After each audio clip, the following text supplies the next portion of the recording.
La siguiente es una presentación de El Mundo de Mañana. Bienvenidos al Mundo de Mañana. Armagedón significa distintas cosas para distintas personas. Algunos entienden que se refiere a una gran guerra, que generalmente incluye armas nucleares. Otros piensan en términos más generales, como un gigante asteroide que colisiona y provoca devastación en la Tierra. Pero lo que todos tienen en común es la creencia en alguna clase de evento cataclísmico futuro que extinguirá la vida existente en la Tierra. Pero ¿de dónde proviene este término? ¿Es algo que nos debe concernir a nosotros? Muchos entienden correctamente que el término Armagedón proviene de la Biblia cristiana, pero muy pocos han realmente leído lo que la Biblia dice con respecto a esta palabra. Una persona común de cualquier nación occidental donde la Biblia puede ser encontrada en la mayoría de los hogares, ni siquiera sabe dónde encontrar la palabra Armagedón en la Escritura. Inclusive otros se sorprenderían de lo poco que la Biblia dice al respecto. ¿Sabía usted que la palabra es usada solamente una vez? Armagedón es una palabra griega que viene de las palabras hebreas Ar y Megido. Ar significa el monte o la colina de Megido. Megido era una ciudad antigua, los restos de la cual pueden ser vistos en el lado sur de Esdrelón, también conocido como el Valle de Jezreel y como la llanura de Megido.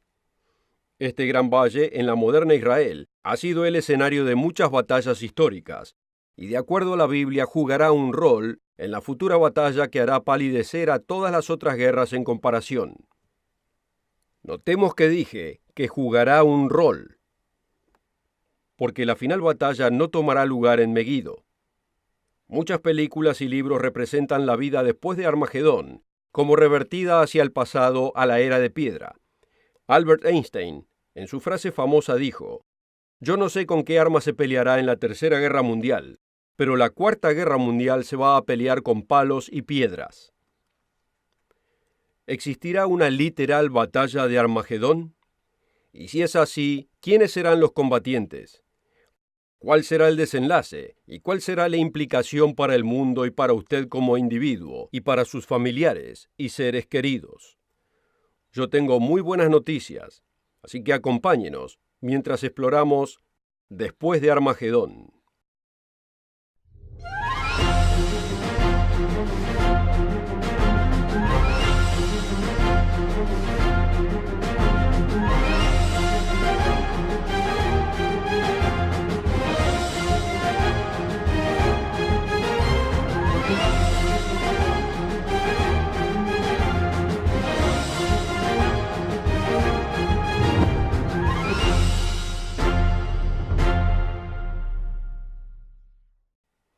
Bienvenido nuevamente al Mundo de Mañana. En el programa de hoy vamos a ver que hay buenas noticias para después de Armagedón. Pero primero debemos entender de dónde proviene este término, por qué es importante para usted y por qué va a acontecer. Tristemente, antes de la buena noticia, debemos encarar la realidad de que hay muchas malas noticias en nuestro mundo y que va a empeorar antes de que mejore. Pero estamos seguros de que eventualmente va a mejorar. La Biblia es un asombroso libro lleno de profecías que ya han tomado lugar y que están tomando lugar ante nuestros propios ojos hoy en día y que van a tomar lugar en el futuro. Por ejemplo, cuando leemos en el capítulo 12 del libro de Zacarías, describe el estado de la ciudad de Jerusalén ahora. ¡Y qué imponente profecía!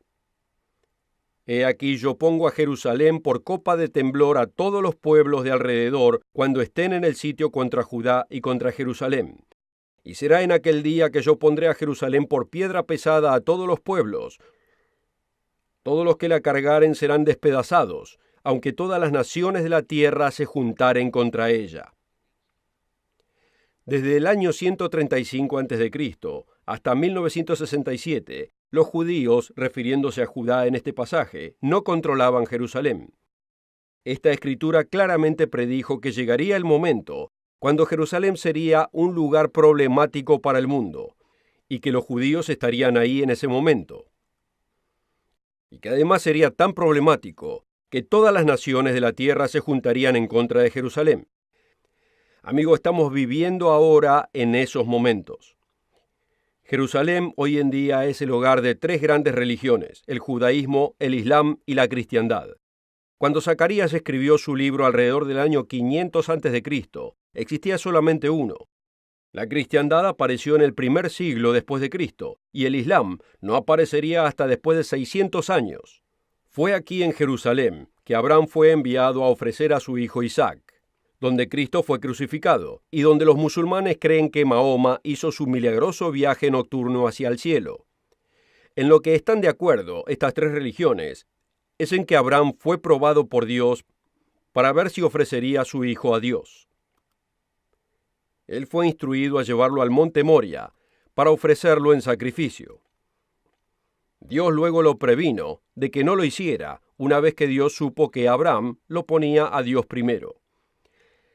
La enseñanza bíblica dice que el hijo que debería ofrecer a Abraham era llamado Isaac.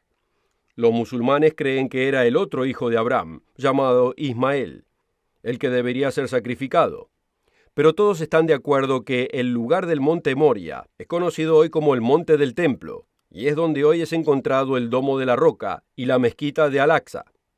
Esta es además la localidad del templo judío edificado por Salomón y Zorobabel, y esta tierra sagrada no está lejos de donde fue crucificado Jesucristo. Creo que podemos empezar a ver el problema. Pero existe otro problema, que son los pecados de la humanidad en general. Los árabes y los judíos no son los únicos que no se pueden llevar de acuerdo. Los cristianos han peleado contra otros cristianos a través de los siglos en las guerras más sangrientas registradas. Hasta hoy en día los musulmanes se siguen matando entre ellos. Otras guerras entre tribus continúan hoy en día en partes de Asia y en África. Aunque las guerras y las matanzas son solo la superficie de las atrocidades de la humanidad. Dios le dio a la humanidad leyes para diferenciar el bien del mal. Nos dice que debemos honrar a nuestros padres y que no debemos cometer homicidios, adulterios o hurtos. Pero hoy en día los niños son groseramente irrespetuosos con los padres. El asesinato está descontrolado en ciertas partes del mundo y la infidelidad y el adulterio se siguen incrementando en todo el mundo.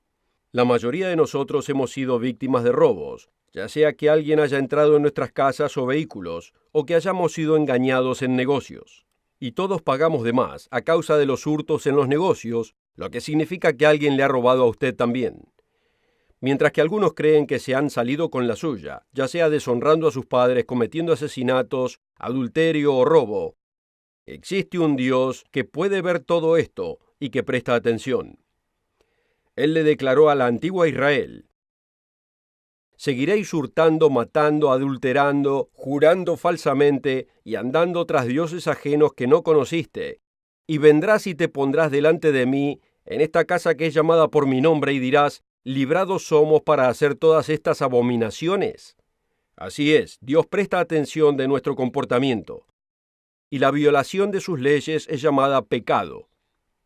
El pecado le trae angustia y sufrimiento a su creación, y es la causa de por qué Él odia tanto al pecado. Es el pecado el que trae las guerras, hogares quebrantados, niños preguntándose quiénes son sus padres, y la ignorancia y la confusión del plan de Dios para el hombre. Algunos piensan de Dios como un viejo hombre que está tan lleno de amor que toleraría cualquier cosa. Y en verdad sí está lleno de amor. Y es por eso que no toleraría el mal comportamiento por siempre. En cambio, Él castiga al mal comportamiento para alentar el buen comportamiento. El profeta Isaías describe el castigo de Dios en Isaías 13. Y castigaré al mundo por su maldad, y a los impíos por su iniquidad, y haré que cese la arrogancia de los soberbios, y abatiré la altivez de los poderosos. Por tanto haré estremecer los cielos, y la tierra se moverá de su lugar, en la indignación del Eterno de los ejércitos, y en el día de su ardiente ira. La Biblia dice que nos vamos a meter en un problema tal, que toda vida sería extinguida en la tierra a menos que Dios intervenga. Mateo 24, porque habrá entonces gran tribulación, la cual no ha habido desde el principio del mundo hasta ahora, ni jamás habrá. Y si aquellos días no fuesen acortados, ninguna carne sería salva, o sea, no quedaría con vida. mas por causa de los escogidos, aquellos días serán acortados. Aquí es cuando Dios intervendrá para salvar la tierra. Uno piensa que esa intervención será apreciada, pero este no es el caso. Existe un ser espiritual llamado Diablo y Satanás, que nos ha engañado tanto que en realidad pelearemos contra Jesucristo cuando retorne a salvarnos de nuestra propia extinción. Y aquí es donde aparece Armagedón. Apocalipsis 16 describe un tiempo futuro cuando los espíritus inmundos poseerán a una figura religiosa carismática y a una poderosa figura política, el cual a través de poderes milagrosos influenciará a los reyes de la tierra para congregarlos para pelear contra Cristo a su retorno. ¿Y dónde se congregarán? Leámoslo en Apocalipsis 16. Porque son espíritus de demonios haciendo milagros que van a los reyes de la tierra y a todo el mundo para congregarlos para la batalla de aquel gran día del Dios Todopoderoso. Y los congregó en el lugar que en hebreo es llamado Armagedón. Notemos que el nombre de la batalla es la batalla de aquel gran día del Dios Todopoderoso. Aquí es el único lugar donde se usa la palabra Armagedón en la Escritura, y se refiere solamente al lugar donde los ejércitos se congregan antes de proseguir hacia Jerusalén. Antes de llegar a las buenas noticias, después de Armagedón, notemos el desenlace de esta gran batalla. En Zacarías capítulo 14, es descrito el día del Señor, o sea, el tiempo de la ira de Dios. En total, el día del Señor dura un periodo de 1 año. Pero Zacarías nos lleva a la conclusión de ese momento. He aquí el día del Eterno viene, porque yo reuniré a todas las naciones en batalla contra Jerusalén, y la ciudad será tomada, y las casas serán saqueadas, y violadas las mujeres, y la mitad de la ciudad irá en cautiverio. Jerusalén hoy en día es una ciudad dividida, la mayor parte siendo judía, pero la población de árabes y de no judíos continúa en incremento. Y ya que estos están teniendo más hijos, es solo cuestión de tiempo antes de que exista un número igual de judíos y no judíos. Y será obviamente la cara judía de la moneda la que será considerada como enemigos de estas naciones. Aquí es donde intervendrá Dios. Después saldrá el Señor y peleará contra aquellas naciones, y se afirmarán sus pies en aquel día sobre el monte de los olivos, que está enfrente de Jerusalén al oriente, y el monte de los olivos se partirá por medio de sí hacia el este y el oeste, haciendo un gran valle muy grande, y la mitad del monte se apartará hacia el norte y la otra mitad hacia el sur, y notemos ahora, y el Eterno será rey sobre toda la tierra. Esta horrenda batalla no tendrá un verdadero contrincante, ya que el débil ser humano no podrá vencer a su Creador. Versículo 12. Y esta será la plaga con que herirá el Eterno a todos los pueblos que pelearan contra Jerusalén. La carne de ellos se disolverá estando ellos sobre sus pies, y se consumirán sus ojos en sus cuencas, y su lengua se deshará en su boca. Superficialmente podemos ver esto como malas noticias, y ciertamente no es placentero de contemplar, y es muy triste que el mundo tenga que llegar a esto. Pero lo que sigue son las mejores noticias que podamos imaginar. De hecho, la mayoría de la gente lo consideraría imposible. Una paz genuina y perdurable. Una paz que va más allá del mero cesar de la guerra. Pero antes de que esto acontezca, deben suceder 2 cosas. A través de la historia del hombre ha existido un ser espiritual que emite actitudes de orgullo, egocentrismo, tendencias destructivas y perversión. Esta es la mayor razón por la cual el mundo está en tal desorden y por qué cada vez va peor. Este ser espiritual conocido como el diablo o Satanás dirige el curso de este mundo. Efesios 2. Y él les dio vida a ustedes que estaban muertos a causa de sus delitos y pecados, en los cuales anduvieron en otro tiempo conforme a la condición de este mundo, conforme al príncipe de la potestad del aire, el espíritu que ahora obra en los hijos de desobediencia. Cuando llegamos a entender la realidad de este espíritu maligno y su presencia en el mundo, podemos entender parte de la fuente de los pensamientos malignos que penetran nuestra mente. Podemos entender, a pesar de las más buenas intenciones de los seres humanos, por qué no podemos encontrar el camino hacia la paz. Solo cuando Satanás haya sido quitado podrá existir la paz, y esto es exactamente lo que la Biblia nos dice que va a acontecer. Apocalipsis 20. Y vi un ángel descender del cielo que tenía la llave del abismo y una gran cadena en su mano, y prendió al dragón, aquella serpiente antigua que es llamada el diablo y Satanás, y le ató por 1000 años, y lo arrojó al abismo, y lo encerró, y puso sello sobre él, para que no engañase más a las naciones, hasta que los 1000 años fuesen cumplidos. La oferta de hoy es absolutamente gratis, sin costo ni obligación. Visítenos en elmundodemañana.org. Encuéntrenos en Facebook y síganos en Twitter.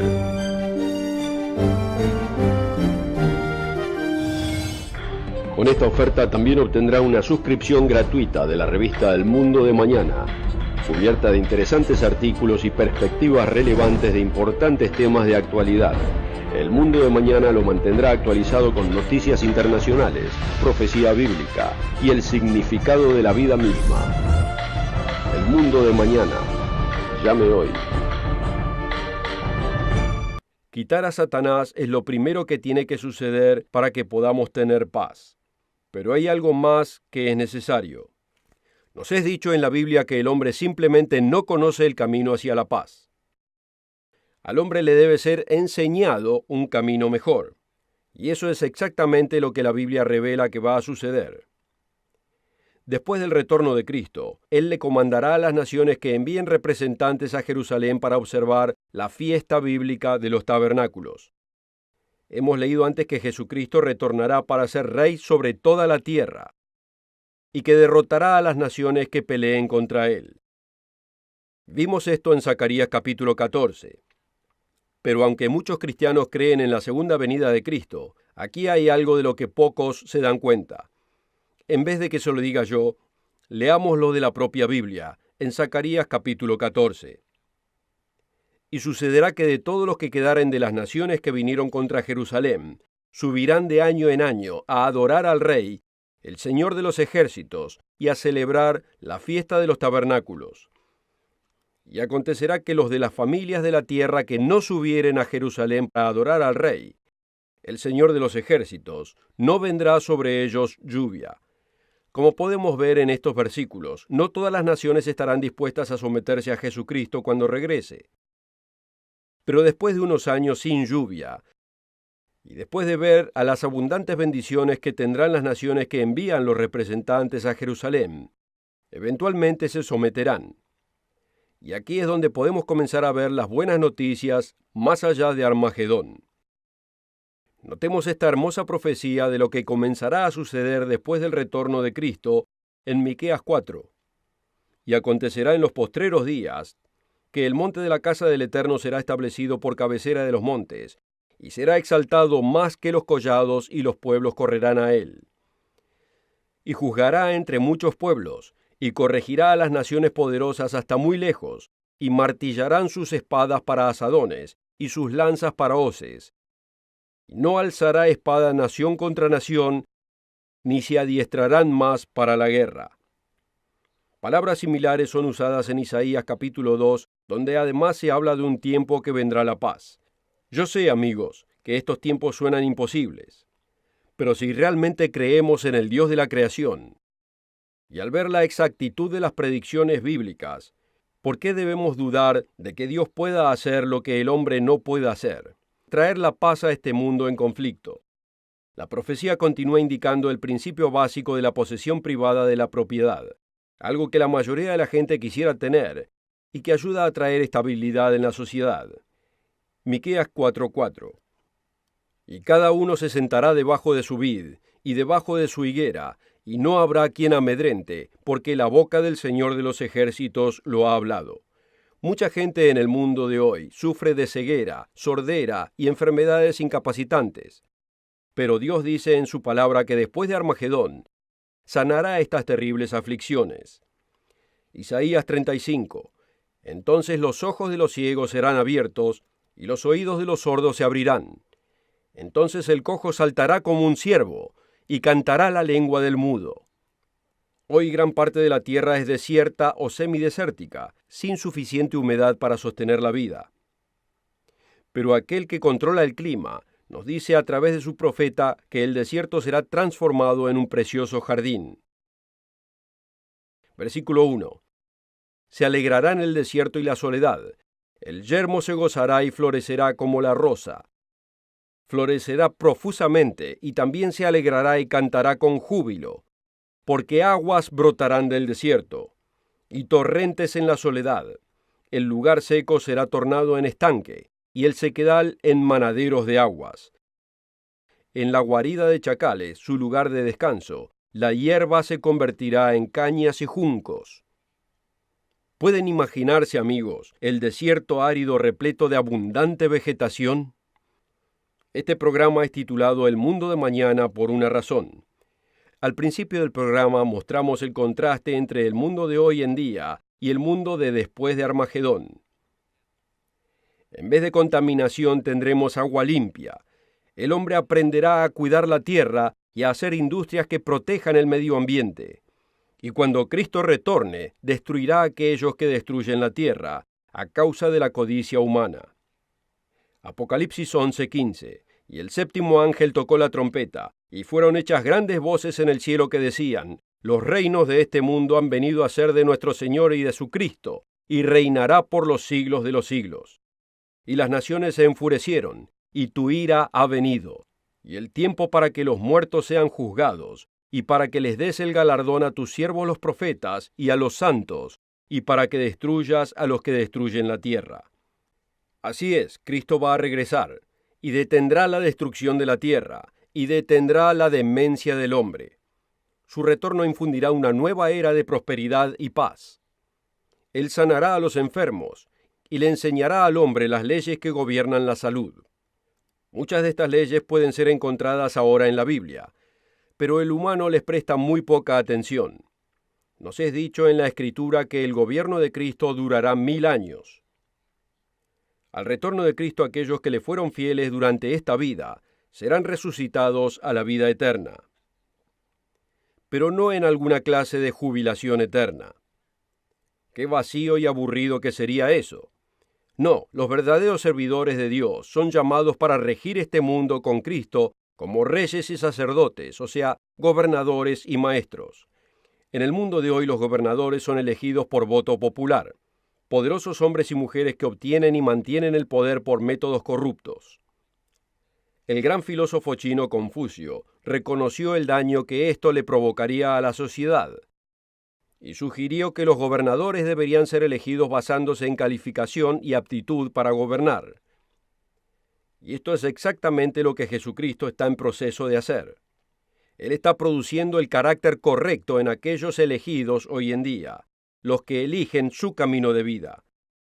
Pablo explica esto en Filipenses capítulo 2. Nada hagáis por contienda o vanagloria, antes bien en humildad, estimándoos unos a otros como superiores a sí mismos, no mirando cada uno lo suyo propio, sino cada cual también por lo de los demás. Haya pues en vosotros este sentir que hubo también en Cristo Jesús. Así como Jesús vino a servir a la humanidad, nosotros también debemos desarrollar la misma actitud de servir. Como Él instruyó a sus apóstoles en Mateo 20:25, sabéis que los príncipes de los gentiles se enseñorean sobre ellos, y los que son grandes ejercen sobre ellos autoridad. Mas entre vosotros no será así, sino que el que quiere ser grande entre vosotros sea vuestro servidor, y el que quiere ser el primero entre vosotros sea vuestro servidor, así como el Hijo del Hombre no vino para ser servido, sino para servir, y para dar vida en rescate por muchos. Aquellos verdaderos seguidores de Jesucristo que aprendan a tener esta actitud hoy en día serán líderes después de Armagedón, cuando Él pase a gobernar esta tierra. Y ustedes que escuchan este programa y que entienden estas cosas y responden a este conocimiento, les está siendo dada una oportunidad de ser uno de aquellos gobernadores. Aunque Jesús dijo anteriormente en el mismo capítulo, porque muchos son llamados, pero pocos escogidos. Además dio una parábola en la que un hombre llegó al casamiento de un rey sin la vestimenta apropiada. Esta es una parábola acerca de aquellos que son invitados al reino de Dios para gobernar con Cristo en su venida.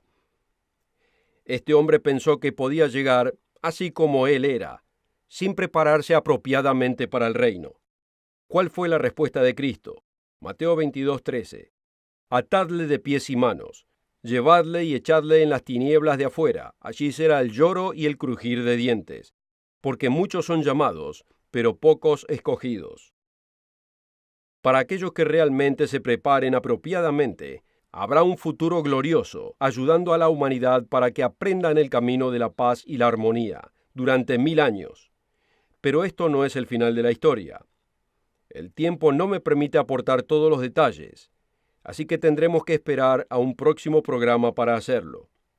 Si le gustaría conocer más acerca del mundo después de Armagedón, visítenos en elmundodemañana.org, donde podrá encontrar el informativo folleto Armagedón y después.